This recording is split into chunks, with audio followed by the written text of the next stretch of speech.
नमस्कार, आपका स्वागत है मोबाइल न्यूज 24 में। आज दिनांक 2 नवंबर दिन रविवार कार्तिक माह के शुक्ल पक्ष की द्वादशी तिथि है और विक्रम संवत 2082 है। आइए शुरू करते हैं आज की ताज़ा खबरें। पटना में आज प्रधानमंत्री नरेंद्र मोदी के होने वाले रोड शो के लिए पीएमसीएच, आईजीआईएमएस और एम्स जैसे प्रमुख अस्पतालों को हाई अलर्ट पर रखा गया है। स्वास्थ्य विभाग ने सुरक्षा और आपातकालीन चिकित्सा के लिए विशेष टीमें तैनात की हैं। बता दें कि पीएम नरेंद्र मोदी आज पटना में एनडीए के पक्ष में चुनावी सभा को संबोधित करेंगे और पटना की सभी 14 सीटों को जिताने की अपील करेंगे। कांग्रेस की वरिष्ठ नेता प्रियंका गांधी ने एनडीए सरकार पर बिहार विधानसभा चुनाव जीतने के लिए विभाजनकारी राजनीति करने का आरोप लगाया। उन्होंने नकली राष्ट्रवाद को बढ़ावा देने का भी आरोप लगाया। उत्तर प्रदेश के प्रतापगढ़ जिले के कंधई पुलिस स्टेशन के एसएचओ को सुप्रीम कोर्ट अवमानना के एक मामले में कड़ी फटकार लगाई। एसएचओ ने कोर्ट का आदेश मानने से मना कर दिया था और याचिकाकर्ता की गिरफ्तारी व उसके साथ मारपीट की थी। कोर्ट का आदेश न मानते हुए एसएचओ ने कहा था कि मैं किसी सुप्रीम कोर्ट का आदेश नहीं मानूंगा, मैं तुम्हारा सारा हाई कोर्ट और सुप्रीम कोर्ट आज निकलवा दूंगा। सरकार के वकील ने साफ किया कि जांच रिपोर्ट के तहत एसएचओ के खिलाफ कड़ी और तुरंत कार्रवाई होगी। बिहार के सीएम नीतीश कुमार आज चुनावी जनसभा को संबोधित करने के लिए मधेपुरा और सहरसा जिला में आ रहे हैं, जहां वह सोनबरसा के विधायक और मद्य निषेध मंत्री रत्नी सदा के क्षेत्र भी जा सकते हैं। राजस्थान के मुख्यमंत्री भजनलाल शर्मा ने कहा कि राजस्थान की मिट्टी से जुड़ाव सिर्फ जन्मस्थान तक सीमित नहीं है, बल्कि ये भावनात्मक रिश्ता दुनिया भर में बसे हर प्रवासी राजस्थानी के दिल में बसता है। इसी जुड़ाव को मजबूत करने के लिए राज्य सरकार आगामी 10 दिसंबर को प्रवासी राजस्थानी दिवस का आयोजन करने जा रही है। प्रधानमंत्री नरेंद्र मोदी ने छत्तीसगढ़ विधानसभा के नए परिसर के लोकार्पण पर राज्य के इतिहास, विकास और संभावनाओं पर प्रकाश डाला। उन्होंने छत्तीसगढ़ के साथ अपने संबंधों को याद करते हुए कहा कि राज्य ने माओवाद से समृद्धि की ओर कदम बढ़ाया है।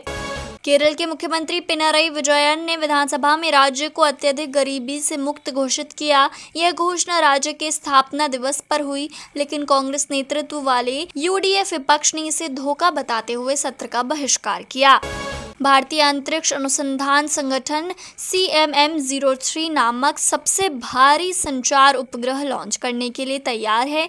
यह उपग्रह, जिसका वजन 4410 किलोग्राम है, LVM-3M5 रॉकेट से प्रक्षेपित किया जाएगा। आंध्र प्रदेश के काशीबुग्गा स्थित वेंकटेश्वर स्वामी मंदिर में भगदड़ के कारण 9 लोगों की जान चली गई। मुख्यमंत्री चंद्रबाबू नायडू ने इस घटना पर दुख जताया और जिम्मेदार लोगों के खिलाफ कड़ी कार्रवाई का वादा किया। समाजवादी पार्टी के अध्यक्ष अखिलेश यादव ने 18 महीने बाद लखनऊ महानगर कार्यकारिणी को बहाल कर दिया है। महानगर अध्यक्ष फाखिर सिद्दीकी को छोड़कर सभी सदस्य बदले गए हैं। नई कार्यकारिणी में पुराने चेहरों को जगह नहीं मिली है और पीडीए का ध्यान रखा गया है। यूपी के रायबरेली में परिवहन निगम ने महिला परिचालकों को रात की ड्यूटी से मुक्त कर दिया है। सुरक्षा और व्यवहारिक कठिनाइयों को ध्यान में रखते हुए यह फैसला लिया गया है।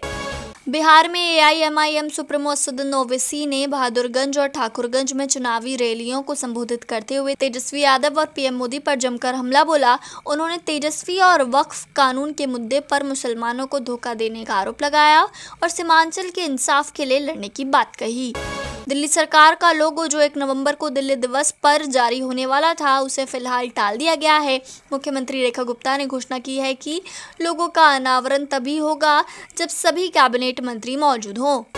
हरियाणा सरकार ने एक महत्वपूर्ण निर्णय लेते हुए 17 विभागों से जुड़े 42 अधिनियमों में संशोधन किया है, जिससे 164 तरह के प्रावधान अपराध की श्रेणी से बाहर हो गए हैं। अब छोटी गलतियों जैसे सड़क किनारे पशु बांधने पर मुकदमा नहीं होगा, बल्कि मौके पर ही जुर्माना लगाकर मामला निपटा दिया जाएगा। उत्तराखंड में स्वास्थ्य सेवाओं की स्थिति सुधारने के लिए ऑपरेशन स्वास्थ्य आंदोलन के तहत देहरादून की ओर बढ़ रहे प्रदर्शनकारियों ने 235 किलोमीटर की यात्रा पूरी कर ली है। उन्होंने घोषणा की है कि 4 नवंबर को मुख्यमंत्री और स्वास्थ्य मंत्री के आवास का घेराव किया जाएगा। झारखंड राज्य सरकार ने विश्वविद्यालयों और कॉलेजों के विकास के लिए लगभग 200 करोड़ रुपए की स्वीकृति दे दी है। यह राशि नए डिग्री कॉलेजों के निर्माण और मौजूदा कॉलेजों के विकास कार्यों में उपयोग की जाएगी। मध्य प्रदेश के मुख्यमंत्री डॉक्टर मोहन यादव ने विकसित मध्य प्रदेश 2047 विजन डॉक्यूमेंट का विमोचन किया, जो आत्मनिर्भर और विकसित मध्य प्रदेश का रोड मैप है। यह दस्तावेज प्रधानमंत्री मोदी के विकसित भारत 2047 के संकल्प को साकार करने में सहायक होगा। हिमाचल में अनुराग ठाकुर ने सुक्खू सरकार पर निशाना साधते हुए कहा कि हिमाचल में महिलाओं को 1500 रुपए देने का दावा झूठा है। उन्होंने कहा कि कांग्रेस ने झूठ की पराकाष्ठा पार कर दी है और जनता को गुमराह कर रही है। जम्मू कश्मीर में दरबार मूव की परंपरा फिर से शुरू हो रही है, जिसे 4 साल पहले बंद कर दिया गया था। उपराज्यपाल मनोज सिन्हा ने इस प्रस्ताव को मंजूरी दे दी है, जिससे कर्मचारियों में खुशी है। मुंबई के पवई इलाके में रोहित आर्य ने आर्य स्टूडियो में बच्चों को बंधक बनाकर हंगामा किया। उसने स्टूडियो में पेट्रोल छिड़क कर आग लगाने की धमकी दी। पुलिस ने तत्परता दिखाते हुए खिड़की से प्रवेश कर बच्चों को सुरक्षित बचाया और आरोपी को घायल कर गिरफ्तार किया। राजस्थान के उदयपुर में रिजर्व बैंक ऑफ इंडिया के गवर्नर संजय मल्होत्रा ने डिजिटल फ्रॉड और डिजिटल अरेस्ट से बचने की सलाह दी। उन्होंने डिजिटल क्रांति के फायदों के साथ बुजुर्गों को सतर्क रहने को कहा है। गुजरात के मुख्यमंत्री भूपेंद्र पटेल ने मंत्रिमंडल विस्तार और फेरबदल के बाद राज्य के जिलों के प्रभारी मंत्री तय कर दिए हैं, जहां डिप्टी सीएम हर्ष संघवी को वडोदरा के साथ गांधीनगर की जिम्मेदारी दी गई है। दिलीप कुमार की रिपोर्ट। बांका विधानसभा से बीजेपी उम्मीदवार रामनारायण मंडल ने चुनावी प्रचार अभियान के तहत कर्मा पंचायत के बिंदी गोलहू भटकुंडी और भद्रार गांव का भ्रमण किया, जहां उनका भव्य स्वागत किया गया। प्रवीण कुमार की रिपोर्ट। महोबा में यातायात माह नवंबर 2025 का शुभारंभ पुलिस अधीक्षक प्रबल प्रताप सिंह ने सुरक्षित यात्रा जीवन की गारंटी के संदेश के साथ किया। इस मौके पर जागरूकता रैली निकाली गई और लोगों को यातायात नियमों के पालन का संकल्प दिलाया गया, जहां एएसपी वंदना सिंह ने कहा कि यातायात अनुशासन केवल नियम नहीं बल्कि जीवन सुरक्षा का संकल्प है। अनुपम की रिपोर्ट। गोड्डा में 7वीं लघु सिंचाई गणना, द्वितीय जल निकाय गणना और प्रथम स्क्रिपिंग गणना के सफल संचालन को लेकर 1 दिवसीय प्रशिक्षण कार्यक्रम आयोजित किया गया। प्रखंड विकास पदाधिकारी दयानंद जायसवाल ने कार्यक्रम की शुरुआत की और अधिकारियों को सटीक डेटा संकलन पर बल दिया।